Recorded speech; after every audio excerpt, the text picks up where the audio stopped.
Welcome to the Court of History. I'm Sidney Blumenthal. I'm here with my colleague, Sean Wilentz of Princeton University. Sean, you're in your office. I'm in my office, indeed.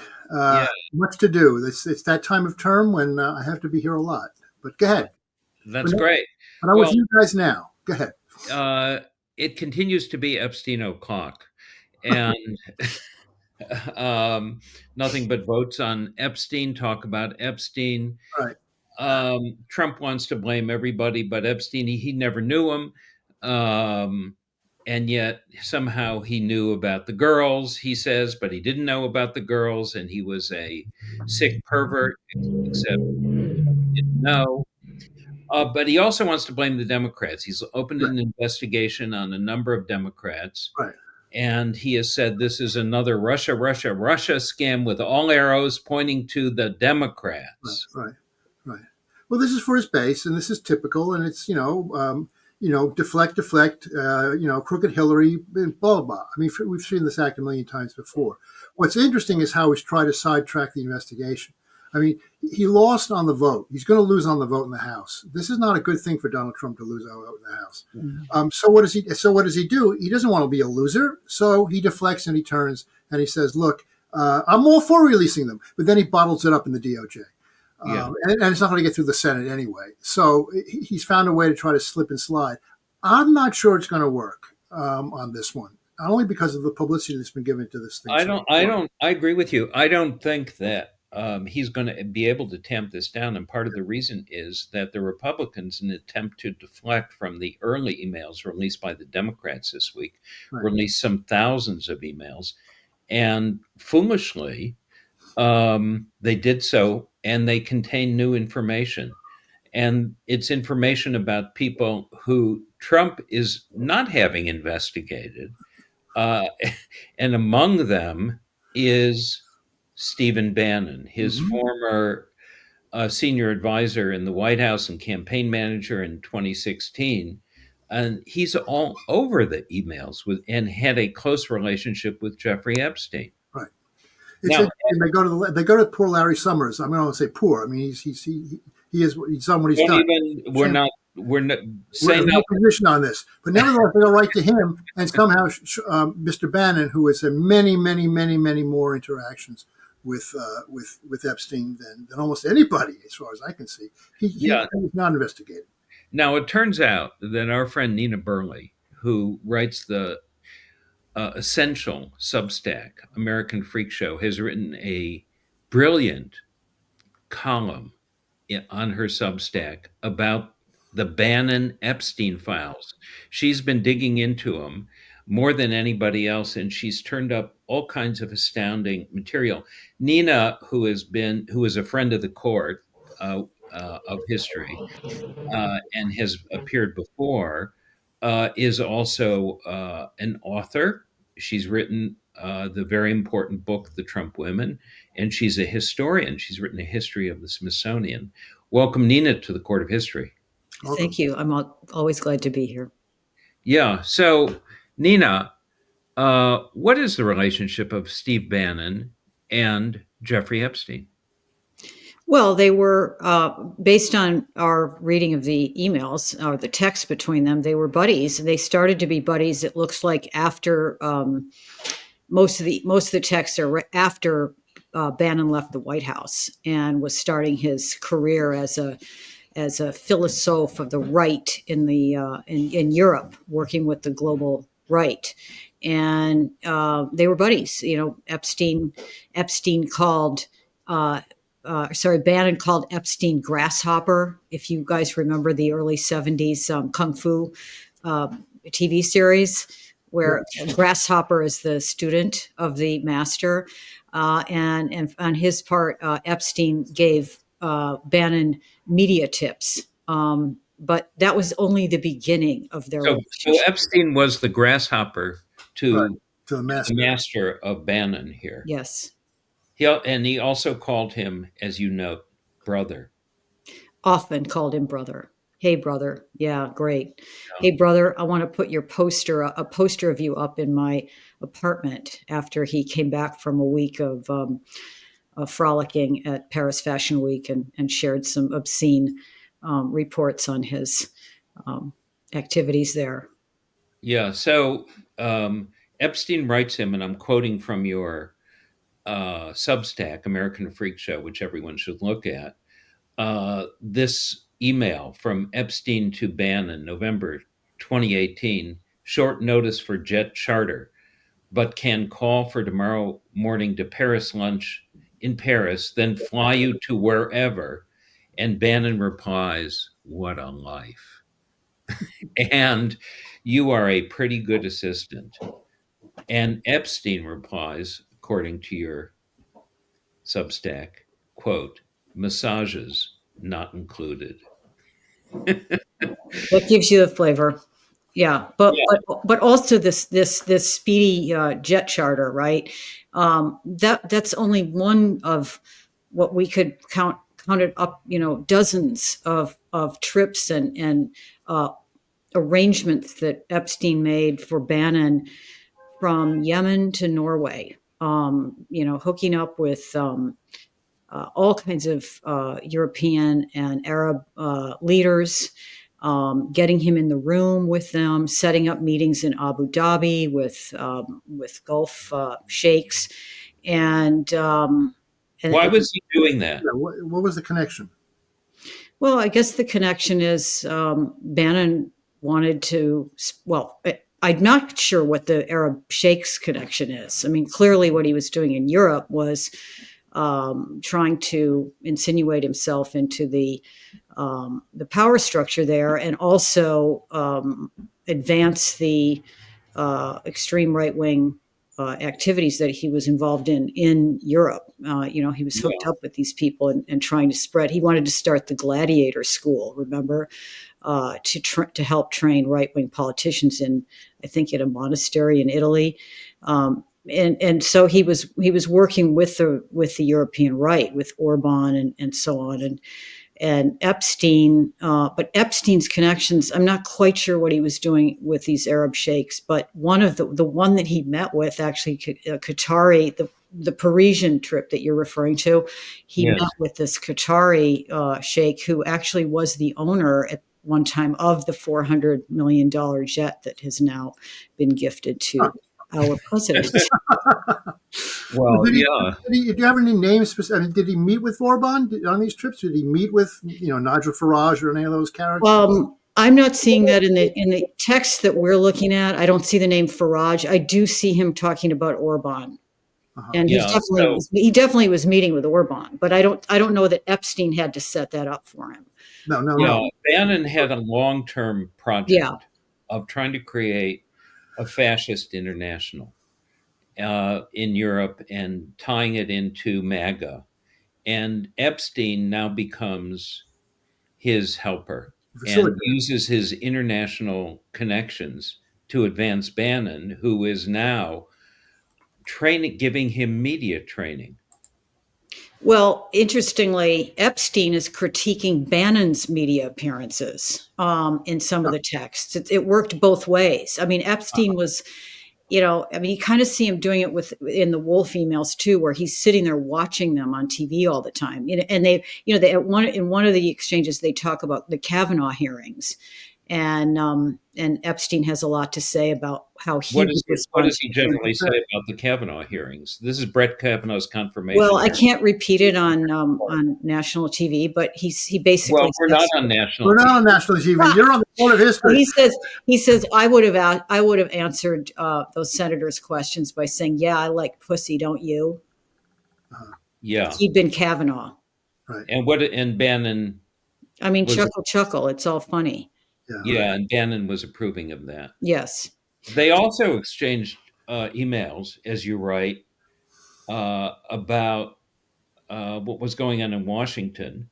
And Bannon kept Epstein informed. He was one of his informants, including about the Senate Select Committee on Intelligence's Trump-Russia investigation into how Putin influenced the 2016 election. Yeah, so this is a quid pro quo kind of brotherhood, and Epstein needs, he wants to know what's going on with those committee hearings, and and Bannon, is brought in to testify, and then comes out and tells him, they asked all of us they gave us all 50 names, 25 Russian names and 25 American names. And you, Jeff, were number 3, and Leon Black was number 4 on the American side. And Epstein replies, well, did they ask about my relationship with DJT? And Bannon says, yes, they did. And then he says, did you tell them I have the silver bullet? And what is the silver bullet? Well, we don't know. That's not part of the text string that was released by the Republicans. Yeah. So but Bannon knew what it was. So, yeah, Bannon knows what the silver bullet is. And presumably, yeah. Yeah. So there's a lot of locker room talk. And they joke about different personalities too. Epstein and Bannon like to gossip, don't they? Yeah, they were having a lot of fun trashing. They trashed his one of his benefactresses is the German Princess Gloria von Thurn in Taxis, and whose name just rings of Thomas Pynchon. That when I hear that, I can only think of a Thomas Pynchon novel. But there really is a von Thurn in Taxis, and she has a 500-room palace. And at one point, I think he was talking about putting his gladiator school in there. But she's a big trad cath right-wing supporter, and they're talking about how ugly she is, and that I think Epstein says, do you think when she wakes up and looks in the mirror she sees Donald Trump? Yeah. And they're just trashing. They trash Gloria, what's her name, Grace Kelly. How what do they say about Grace? Is beautiful. It just goes on and on. Grace Kelly, yeah, American princess. What do they say about her? How do they trash her? Epstein says, well, she probably, if she was alive today, she would have had an easy pass installed on her thighs. That's Epstein. That's our boy. Oh man. Yeah. So and it turns out that Epstein has a mysterious girlfriend. No, Bannon does. Bannon does. Yes, that's the mystery. We were trying to figure it out. He doesn't talk about her. Epstein tells Bannon, repeatedly says to Bannon, you and Ms. Miller, and he puts Ms. Miller in quotes, you and Ms. Miller can have my come to the mansion in New York, or stay on the island at any time, or please come to the ranch if you need some quiet time, some private time. And this Ms. Miller reference is made repeatedly. We had some guesses. There actually is a Ms. Miller. There is a young woman who was named Miller who was part of the Trump White House at the time. It's not Katie Miller. But I don't know. We don't know who it is. Miller's wife, so we want to make that clear. Yes, it was definitely not it's definitely not her. I mean, we don't know who it is, but I don't think it was. I go to the movies and think it's Julie Christie and the McCabe and Mrs. Miller, but that's another whole. Yeah, no. Or maybe that was just code for somebody. I don't know. I mean, it doesn't. The texts that we're seeing don't seem to indicate that Bannon was getting the massages and doing these, it doesn't, for some reason that's not it's not mentioned. It's much more about business and, they're trashing people, gossiping and so on, but it doesn't seem to be setting up trysts for him, let's say. Which now Bannon is, according to your Substack, American Freak Show, and they're corresponding about this, Epstein and Bannon, is making a documentary project with Epstein. Tell us about that. Well, what happened was, Julie K. Brown, Epstein basically spends almost all of the teens after he gets out of the Palm Beach wrist slap situation, expanding his network, expanding. I mean, he's palling around with Kathy Rumler, who's, Obama's general counsel, and he's palling around with the president of the UN. And just, nobody was out of range really for him. And then Julie Brown, around 18, she's the reporter for the Miami Herald. Breaks back into the story of, why is this guy on the loose after 50 girls have testified to the cops that he was behaving this way. And so that starts to put a stain on his rep, and it begins to sort of, you can see it in these texts with Bannon, like he's starting to get into a panic over it. What And does he say about the girls to Bannon? oh, About their he ages? says, he's outraged. They're not 15, they're not 16, and they're prostitutes. Mm-hmm. And that's his take. He's blaming, he blames them. And so he and, Bannon and Wolf are starting to talk to him about his, how can we repair your rep? What should you be doing? Right. But the documentary, is, I guess, it's Bannon always wanted to be, an auteur. He's a Hollywood guy, and he's a failed Hollywood, Filmmaker and director, documentarian. filmmaker, and he was. That I say in the beginning, my first interaction with him was at a CPAC in, I don't know, 11, 12, and he was in this little dingy room in the basement of the Marriott, giving a talk about, conservative filmmaking, and just bitter about the liberal Hollywood elites. And so, that this, like, I always say, if he had succeeded there, the world would be much different, because he probably wouldn't have put all of his energy into this. But he's resentful, and he's always wanted to be a filmmaker. And so here he decides, Epstein decides to, I'm sure, and we don't know how much money he was giving him, but it's clear that there was money being exchanged, because there's, Bannon is actually asking, when is this contract coming through? When is it coming through? And Epstein is responding, well, we're working on the Covell agreement, which a Covell is a, to keep these contracts confidential. They hide them behind lawyer-client privilege. And so that's what he was doing. But he was making a documentary, and they were working on it pretty, towards the end. You can see the dates as he's getting closer and closer to the event horizon of the Teterboro arrest, which of course he doesn't know is coming. They're working really hard on this, and they did make a little trailer, which I think you have a copy of, and it's fascinating to look at, because they had done. Epstein also had a crisis team. I mean, Bannon's not, he's the least of all of the managers who were in there trying to help him figure this out.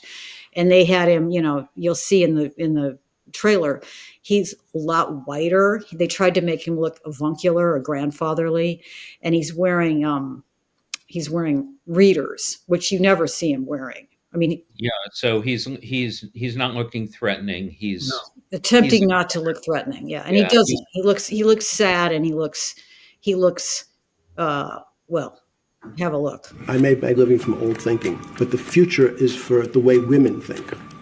The way women think. That's correct. Is that not a sop because of all the depravity you've done against young women? And your new sop is that their women's thinking is the future? No, I've always believed that women would be, in fact, be able to take over. I'm a firm believer and supporter of Time's Up. But now there are other emails that have also come out, and they show the connection to the far right in Europe. And these are all people that Bannon has a relationship with. There's one involving Tommy Robinson, who is a British fascist. He's a member of the British National Party of Fascists. He's been imprisoned on felony charges 5 times.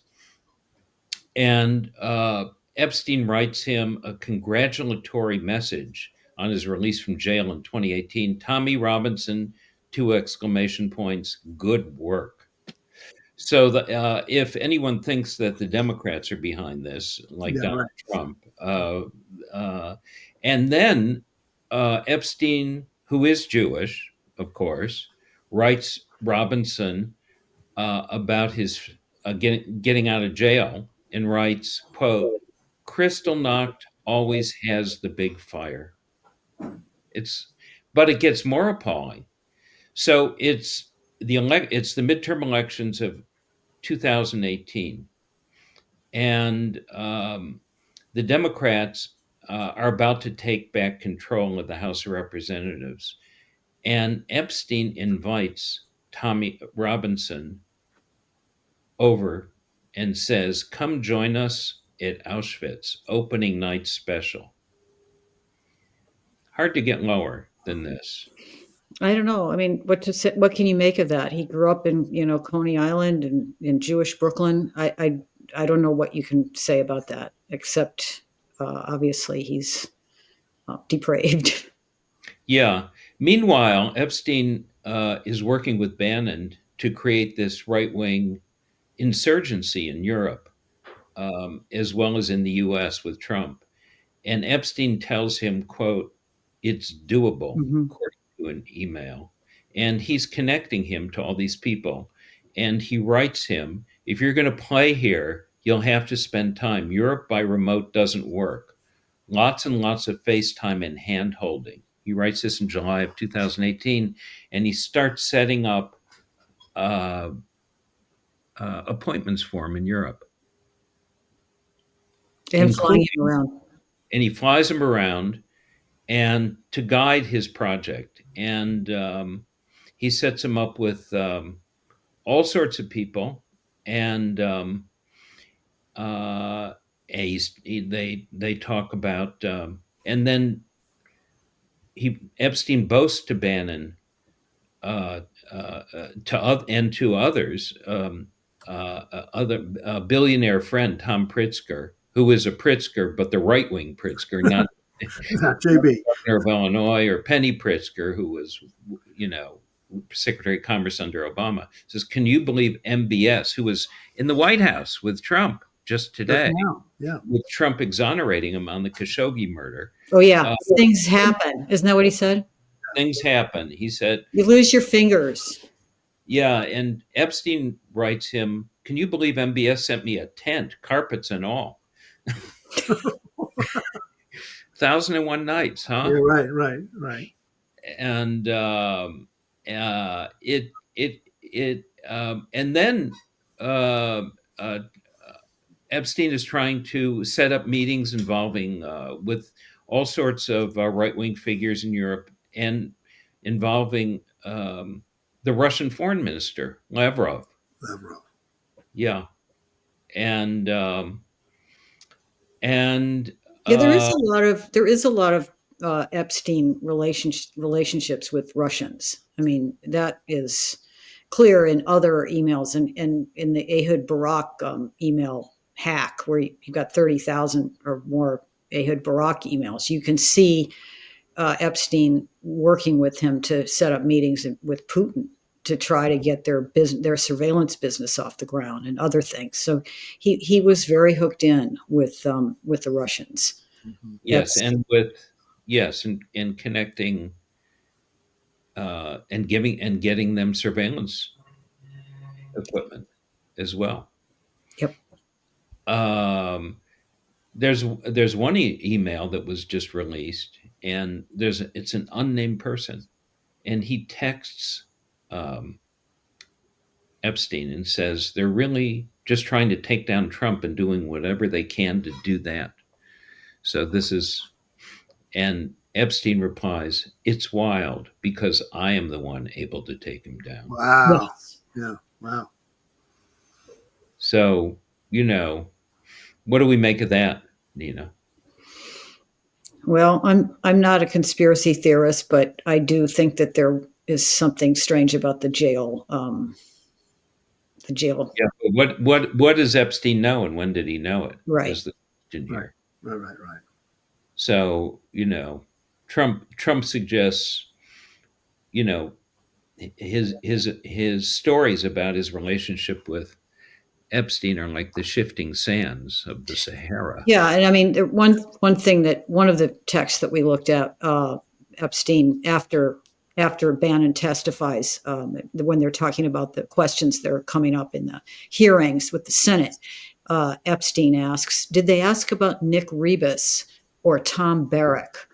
And Bannon doesn't seem to know, but what we know about, you know who Tom Barrack is. I think he's one of the ambassadors now for Trump in the He's Middle a East. special envoy. But he was in the 90s. Epstein and Trump were, according to Michael Wolff, they called them the Three Musketeers, and they were running wild, cutting a wide swath in the model universe in Manhattan, and doing Who things. is Rebus? Rebus is his casino executive, who also has a lot of interaction with Epstein. And I'm not sure. I don't. He was his casino executive. I'm not sure. He's an older guy, and I'm not even sure where he is now. We didn't really look, but he's in there. And you just wonder why he asked about those two men. So there's still a lot more to be mined. A lot more. And people, it's like everybody has a little piece of the puzzle. I think Wolff has pieces of the puzzle.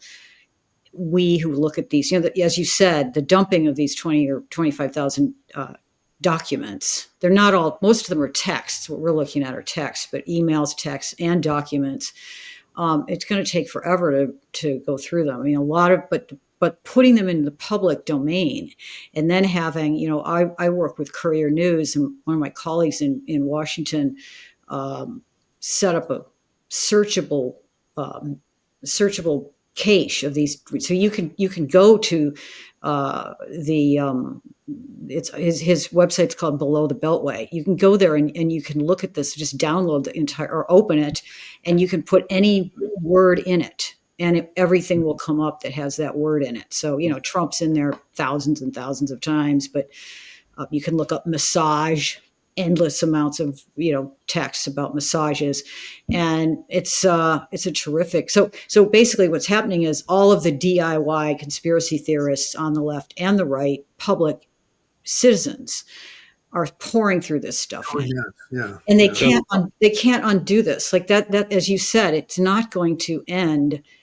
Maybe they throw it to the Senate, and then the Senate, tries to crush it, but it's not going to end for them. Even then it doesn't end. This is a deep, deep well. Yeah. So these emails and texts are from the Epstein estate, but the Epstein files refer to those documents, hundreds of thousands of them, held by the Department of Justice, and which and under the aegis of the FBI, which we are told by Bloomberg News and other news organizations, Kash Patel, the FBI director, has instructed 1,000 agents to go through them and redact Trump's name. And that was done in March. And they.